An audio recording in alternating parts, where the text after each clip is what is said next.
ఈరోజు రిపబ్లిక్ దినోత్సవం సహజంగా జెండా పండుగ, జెండాలు ఎగరేయడము, రాష్ట్రపతి మాట్లాడతారు, గవర్నర్లు మాట్లాడతారు, పరేడ్లు, ఇంతవరకే ప్రజలకు తెలుసు. కానీ ప్రజలు కేవలం చూసేది ఇదే కాదు, ప్రజలు దీని నుంచి ఆశించేది ఏంటి? ఒక రిపబ్లిక్ దినోత్సవం అనేది ఒక రిచువల్ మాత్రమే కాదు, ఒక పండుగ మాత్రమే కాదు. 2016లో మనం ఈరోజు ఉన్నాం, కానీ 1950లో భారతదేశ రాజ్యాంగాన్ని ఆమోదించుకుని భారతదేశం ఒక గణతంత్ర రాజ్యంగా ఈరోజు రూపుదిద్దుకున్నాం. అందువల్ల ఒక దేశం రిపబ్లిక్ అంటే సర్వసత్తాక ప్రజాతంత్ర గణతంత్ర రాజ్యంగా ఆవిర్భవించిన రోజును మనం రిపబ్లిక్ డే అంటాం. ఈరోజు మన ముందున్న కర్తవ్యం ఏంటంటే రాజ్యాంగంలోని మౌలిక విలువలు ఏంటి, ఈ మౌలిక విలువలకు ఇవాళ ఏర్పడుతున్న ప్రమాదం ఏంటి, ఈ ప్రమాదాల నుంచి మనల్నిగా మన దేశాన్ని, మన రాజ్యాంగ వ్యవస్థను మనం కాపాడుకోవడం ఎలా? ఎందుకంటే భారతదేశానికి స్వాతంత్రం వచ్చిన తొలి రోజుల్లో అనేక పశ్చిమ దేశాల వ్యాఖ్యాతలు జోష్యాలు చెప్పారు. ఏమని? ఈ దేశం ప్రజాస్వామ్యం మనుగడ సాధించదు, భారతదేశంలో ప్రజాస్వామ్యం ఎప్పుడు నిలబడాలి, ఇంత నిరక్షరాస్యత ఉంది, ఇలాంటి దేశం అరాచకత్వంలోకి పోతుంది అని కథ కహానీలు, జోస్యాలు చెప్పారు. కానీ జరిగింది ఏంటి? అనేక తృతీయ ప్రపంచ దేశాలు మిలిటరీ రాజ్యాలుగా, అరాచక రాజ్యాలుగా మారిపోతే భారతదేశంలో ప్రజాస్వామ్యం అనేక పరిమితులు ఉన్నప్పటికీ కూడా భారతదేశ పార్లమెంటరీ ప్రజాస్వామ్యం ఇప్పటివరకు నిలబడలేదు. అందుకే అమర్త్య సేన్ అంటాడు, స్వతంత్ర భారతదేశం సాధించినటువంటి ఘన విజయం ప్రజాస్వామ్యాన్ని నిలుపుకోవడమే అంటాడు. మనం అనుభవించిన ఘోర వైఫల్యం వలసవాద అవశేషాలుగా మిగిలిన సామాజిక అసమానతలు కొనసాగడమే అంటాడు. అందువల్ల ఇలా భారతదేశంలో సామాజిక ఆర్థిక అసమానతలు కొనసాగడం మన రాజ్యాంగం లక్ష్యాలకు భిన్నమైంది, దానికి మనం ఆవేదన చెందాలి. కానీ మనం ఆనందించాల్సింది ఏంటంటే భారతదేశంలో కనీసం ప్రజాస్వామ్యం నిలబడింది. ఆ మేరకు భారతదేశం యొక్క గొప్పతనం అది. భారతదేశ ప్రజాస్వామ్యం నిలబడటానికి కారణం మన రాజ్యాంగం. మన రాజ్యాంగంలో ఏ ఒక్క వ్యవస్థ కూడా అబ్సల్యూట్ అథారిటీ అంటే సర్వాధికారాలు పొందింది, దేశాన్ని తన గుప్పిట్లో పెంచుకునే అవకాశం లేని ఒక వ్యవస్థ ఉంది. అందుకే భారత రాజ్యాంగం ప్రియాంబుల్, పీఠిక అంటాం, దాన్నే బేసిక్ స్ట్రక్చర్ అని కూడా సుప్రీంకోర్టు చెప్పింది. రాజ్యాంగంలో మీరు ఏ అధికారాన్నైనా సవరించవచ్చు. మనం అనేక సార్లు రాజ్యాంగ సవరణలు చూసుకుంటున్నాం. కానీ సుప్రీంకోర్టు కేశవానంద భారతి కేసులో ఒక చారిత్రాత్మక తీర్పు చెప్పింది. రాజ్యాంగం సవరించవచ్చా అంటే సవరించవచ్చు, పార్లమెంటుకి హక్కు ఉంది, అధికారం ఉంది. కానీ ఏ సవరణ కూడా రాజ్యాంగ మౌలిక స్వరూపాన్ని మార్చకూడదు. రాజ్యాంగ మౌలిక స్వరూపాన్ని మార్చేటువంటి అధికారము పార్లమెంటు కూడా లేదు. అనేక అడ్వాన్స్ కంట్రీస్లో పార్లమెంటుకు సుప్రీం పవర్స్ ఉంటాయి. మన దేశంలో పార్లమెంటుకు సుప్రీం పవర్స్ లేవు. చాలామంది అనుకుంటారు, నేను ఎంపీ, నేను ఎమ్మెల్యే, మేమేం చేస్తే అదే చట్టం, మీరేం చేస్తే చట్టం కాదు. మీరు రాజ్యాంగబద్ధంగా చట్టాలు చేస్తేనే చెల్లుతాయి. మీరు రాజ్యాంగ విరుద్ధంగా చట్టాలు చేస్తే ఆ చట్టాలు చెల్లవు. అనేక సందర్భాల్లో సుప్రీంకోర్టులు, హైకోర్టులు, పార్లమెంట్లు, అసెంబ్లీలు చేసిన చట్టాలను కొట్టిపారేశారు. కారణం ఏంటంటే భారత ప్రజాస్వామ్యం ప్రకారం రాజ్యాంగమే సుప్రీం తప్ప పార్లమెంట్ కాదు. అందువల్ల కేశవానంద భారతి కేసు భారతదేశ రాజ్యాంగ చరిత్రలో ఒక అద్భుతమైన తీర్పు. ఆ తీర్పుకు ప్రాధాన్యత ఏంటంటే the basic foundation of the parliament cannot basic foundation of the constitution. రాజ్యాంగం యొక్క మౌలిక స్వభావాన్ని ఎవరి తరము కాదు మార్చకూడదు. మౌలిక స్వభావం ఏమిటి? ఒకటి లౌకిక తత్వం, మౌలిక సమాజం. ఈ మధ్య పార్లమెంట్లో మనం చర్చ చూసాం. అసలు లౌకిక తత్వం అన్న పదమే తీసేయాలి, ఇది 42వ రాజ్యాంగ సవరణ ద్వారా రాజ్యాంగంలో చేర్చారు అని ఒక వాదన చూశాం. విచిత్రం ఏంటంటే కేంద్ర హోంమంత్రి రాజ్నాథ్ సింగ్ ఈ వాదన చేశారు పార్లమెంట్లో. కానీ రాజ్నాథ్ సింగ్కు మరి చదవలేదా, చదివినా కూడా ప్రజలు చెప్పదలుచుకోలేదా? సుప్రీంకోర్టు ఎస్ఆర్ బొమ్మాయి కేసులో స్పష్టంగా తీర్పు చెప్తూ ఒక మాట అన్నది, రాజ్యాంగంలో లౌకిక తత్వం అనే పదాన్ని 42వ రాజ్యాంగ సవరణ ద్వారా చేర్చవచ్చేమో, కానీ ఇది భారత రాజ్యాంగం యొక్క మౌలిక స్వరూపమే. కేవలం ఈ సవరణ ద్వారా ఇప్పటి వరకు ఇమిడి ఉన్న అర్థాన్ని కాస్త బహిర్గతం చేశారు అని చెప్పింది. అయినా కూడా రాజ్నాథ్ సింగ్ గారు ఏమన్నారు, అది మధ్యలో చేర్చింది, అది తీసేయాలా అనేటట్టు మాట్లాడారు. అంటే అందువల్ల కానీ రాజ్నాథ్ సింగ్ కేంద్ర పార్లమెంట్లో చేసిన ప్రకటన ద్వారా ఎస్ఆర్ బొమ్మాయి కేసు ప్రకారము, కేశవానంద భారతి కేసు ప్రకారం కూడా రాజ్యాంగ ఉల్లంఘనకు పాల్పడట్లే. అందువల్ల లౌకిక తత్వం అనేది భారతదేశ రాజ్యాంగ మౌలిక స్వరూపం. దీన్ని మార్చడం ప్రభుత్వానికి సాధ్యం కాదు, పార్లమెంటుకు సాధ్యం కాదు. అలాగే భారత రాజ్యాంగానికి ఉన్న ఫెడరల్ సభ, సమాఖ్య సభ, ఇది కూడా రాజ్యాంగ మౌలిక స్వరూపంలో లక్ష్యం. అంటే రాష్ట్రాల అధికారాలపై కేంద్రం అధికారం చెలాయించకూడదు.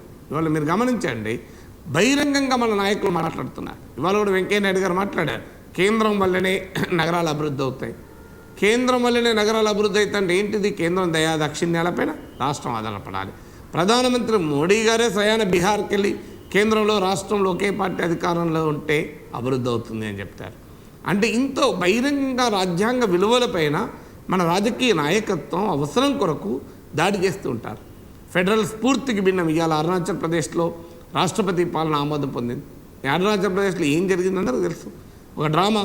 60 స్థానాల్లో ఉన్న అరుణాచల్ ప్రదేశ్ అసెంబ్లీలో 47 స్థానాలు కాంగ్రెస్ పార్టీ గెలిచిన తర్వాత ఫిరాయింపులు జరిగి ప్రభుత్వాలు ఎలా పడిపోతాయి, రాష్ట్రపతి పాలన ఎలా వస్తుంది?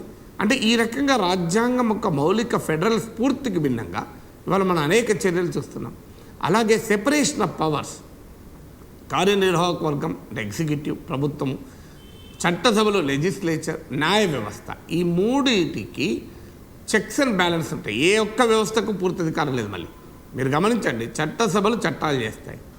ఆ చేసిన చట్టాలు రాజ్యాంగ విరుద్ధమైతే న్యాయ వ్యవస్థ కొట్టివేస్తుంది. ఆ చట్టసభలు చేసిన చట్టాల ప్రకారమే ఎగ్జిక్యూటివ్ ప్రభుత్వం నడుచుకోవాలి. ఒకవేళ న్యాయ వ్యవస్థ తప్పు చేస్తే న్యాయమూర్తుల్ని అభిశంసించే అధికారం చట్టసభలకు ఉంటుంది. అందువల్ల ఏ వ్యవస్థకు కూడా సంపూర్ణమైన అధికారాలు భారత రాజ్యాంగం ఇవ్వలేదు. భారత రాజ్యాంగం సంపూర్ణమైన అధికారాలు ఇచ్చింది రాజ్యాంగానికి మాత్రమే. అందుకే మన రాజ్యాంగ పీఠికలోనే చెప్తారు, వీ ద పీపుల్ అంటారు. ఈ రాజ్యాంగం మనకు ఎవరో ఇచ్చింది కాదు, భారత ప్రజలుగా మనం ఇచ్చుకున్నటువంటి రాజ్యాంగం ఇది. అందువల్ల ఈ అధికారాల విభజన. కానీ మన దేశంలో ఏం జరుగుతుంది? న్యాయ వ్యవస్థ తనకున్న హద్దులు దాటి కొన్ని సందర్భాల్లో వివరించిన ఉదాహరణలు ఉన్నాయి. న్యాయ వ్యవస్థ క్రియాశీలకత అందరం ఆహ్వానిస్తాం. ఎందుకంటే చట్టసభలు ప్రభుత్వాలు పనిచేయనప్పుడు కోర్టులు పౌరుల రక్షణ కొరకు వస్తే అది క్రియాశీలక అవుతుంది. కానీ ప్రభుత్వం చేయాల్సిన పని, చట్టసభలు చేయాల్సిన పని కూడా కోర్టులు చేస్తే అది న్యాయ వ్యవస్థ అద్దులు దాటడం అవుతుంది. అనేక సందర్భాలు ఉన్నాం. జస్టిస్ మార్కండేయ కర్జు సుప్రీంకోర్టు జడ్జిగా తీర్పు చెప్తూ అంటాడు, స్పీడ్ బ్రేకర్ల హైట్ ఎంత ఉండాలని కూడా కోర్టులు నిర్ణయిస్తాయా అని ప్రశ్నిస్తాడు. అందువల్ల న్యాయ వ్యవస్థ ఇది. ఇక కార్యనిర్వాహక వర్గం అయితే చట్టసభలు పట్టించుకోదు. చట్టసభల్లో తనకున్న బ్రూట్ మెజారిటీ, తిరుగులేని మెజారిటీ ఉంది కదా, నా ఇష్టం వచ్చినట్టు చేస్తామంటారు. ఇవాళ మనం చూస్తున్నాం కదా, ఫిరాయింపు నిరోధక చట్టం రాజ్యాంగంలో 10వ షెడ్యూల్కు మన తెలంగాణ రాష్ట్రంలోనే, ఆంధ్రప్రదేశ్ రాష్ట్రాల్లోనే ఎలా తూట్లు పడుతున్నారో మనం చూస్తున్నాం.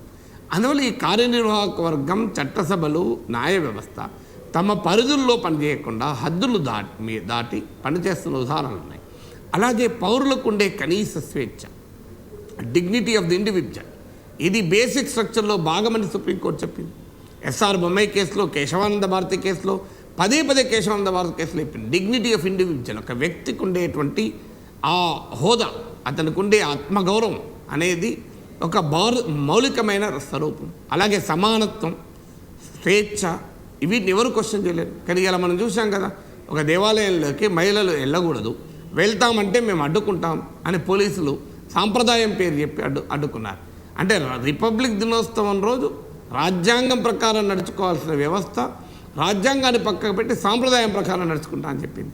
అంటే మనం గమనిస్తున్నాం కదా, అంటే వ్యక్తికి ఉండే గౌరవం, మహిళలకు ఉండే గౌరవాన్ని ఇవాళ రిపబ్లిక్ దినోత్సవం రోజే మనం జరిగిన ఉదాహరణ చూసాం. అందువల్ల ఈ పౌర స్వేచ్ఛల్ని, పౌర హక్కుల్ని, పౌరులకు ఉండేటువంటి న్యాయమైన రాజ్యాంగపరమైన హక్కులపైన రోజు నిరంతరం ఏదో రూపంలో వాటిని నియంత్రించేటువంటి ప్రయత్నం జరుగుతుంది. ఇన్ని జరిగినా కూడా భారతదేశ రాజ్యాంగ మౌలిక స్వరూపం మారలేదు. ఆ మౌలిక స్వరూపం అలాగే ఉంది. మిగతా అన్ని అనేక సందర్భాల్లో మార్పులు జరగచ్చు, మళ్ళీ సరి చేసుకుంటాం. అందుకే అంబేద్కర్ గారు మాట అంటారు, ఇవాళ అంబేద్కర్ గారు రాజ్యాంగాన్ని భారత ప్రజలకు అంకితం చేస్తూ అన్న మాటలు ఒక్కసారి గుర్తు తెచ్చుకుందాం. ఈ క్షణము నుంచి భారతదేశం రాజకీయ స్వేచ్ఛను సాధించింది. ఈ రాజకీయ స్వేచ్ఛ అంటే ఒక మనిషి ఒక ఓటు ఉంటుంది. కానీ భారత ప్రజలు సాధించాల్సింది సామాజిక స్వేచ్ఛ. ఒక మనిషి ఒక విలువ ఉండే సమాజం కావాలి అంటాడు. ఇవాళ మనం ఆలోచిస్తే ఆ సమాజం వచ్చిందా? ఇప్పటికీ సమాజంలో కులం పేరిట, మతం పేరిట, వర్గం పేరిట అనేక రకాల అసమానతలు మన కళ్ళ ముందు ఉన్నాయి. అందువల్ల అంబేద్కర్ ఆశించింది ఇంకో మాట కూడా అంబేద్కర్ అంటాడు, ఈ మన భారత రిపబ్లిక్లో ఒక వైరుధ్యం కనబడుతోంది. రాజకీయ సిద్ధాంతరీత్యా ప్రజలంతా ఒక్కరే, ప్రజలంతా సమానమే అనుకుంటున్నాం, కానీ మతం పేరిట ప్రజల మధ్య సమానత్వాన్ని ప్రశ్నిస్తున్నామని చెప్పారు. ఇలా ఇది అంబేద్కర్ చెప్పాడు.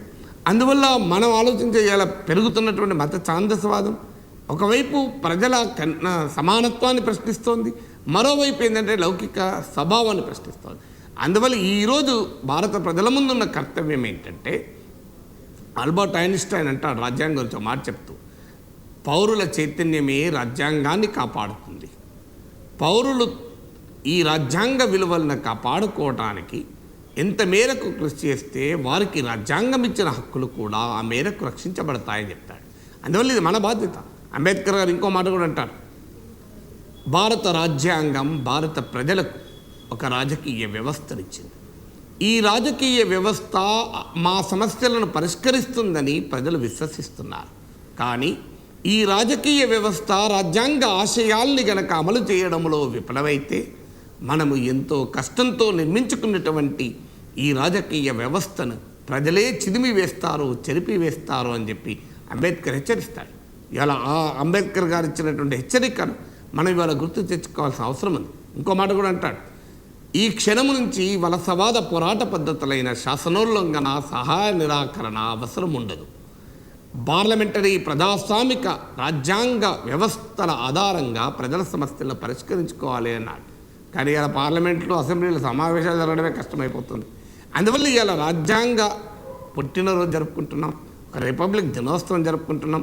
రాజ్యాంగ ఆశయాలైన సమానత్వం, పౌర స్వేచ్ఛ, పౌర హక్కులు, ప్రజాస్వామ్యం, లౌకికతత్వం, సమైక్య స్ఫూర్తి, ఇలాంటి అనేక ఉదాత్త రాజ్యాంగ లక్ష్యాలకు పునరంకితం కావడం, ఈ లక్ష్యాల సాధన కోసం పౌరులు చైతన్యవంతంగా ఉండడమే పరిష్కారం.